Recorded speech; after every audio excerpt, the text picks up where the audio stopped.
But there's another way that we could better love God and love others. So as of late, we have been looking for a youth pastor / children's pastor. We have begun that search. Okay, a couple of things that I just want to mention. I have put out our church's profile to Truett Seminary at Baylor. I've put out our church profile to Dallas Seminary and Southwestern Baptist Theological Seminary. And just know that there is a youth pastor, children's pastor shortage. There are more areas of ministry vacant than there are filled, and at least there are more than there are pastors to fill those positions. So just so that you know, be praying for that position. You might be thinking, well, we don't have any kids. Well, that's just not true. We do.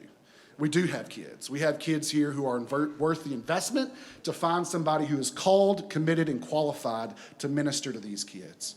Not only do we have kids presently that need to be ministered to, we have kids that come through BBC, and these families don't stick because we don't have anything for their children to speak of. We have a children's ministry, but we don't have a youth ministry to speak of. So these families who love the worship, who love us, who somehow manage to endure the preaching, they want to be here, but for the sake of their children, they go somewhere else.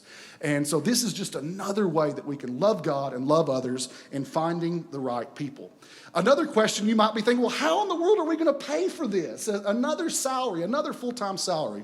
Well, there is a very generous donation, very gracious, very generous donation that has given us enough money to pay for about a year and a half of salary. So this won't even take away from our regular budget. So finding the right person is going to be great. Money won't be an issue, thankfully, in regards to the next year and a half. And so you might be thinking, well, what does this have to do with me? What can I do? There are a couple of things I'm going to ask you to do. The one thing I want you to do, I want you to be praying that we find the right person. I don't want us to get in a hurry and just fill a void just because there's a void to fill. Let's find the right person to minister to these kids. We owe it to them to find the right person. Secondly, I'm going to be putting together a team to help me hunt down this person. We're getting the posse together, and we're going to be finding this person, hunting them down, maybe at gunpoint, maybe even if we find the right one. And then another thing, I want you to be thinking personally how you can support the future youth pastor personally, with your time, with your talent, with your treasure. We can hire the most qualified person and put them back there and leave them to themselves, and they will flounder. They need us to support them with our time, our talent, and our treasure, okay? Our children are the future of our country, and we need to be investing in them. How many of you came to faith before you were 18?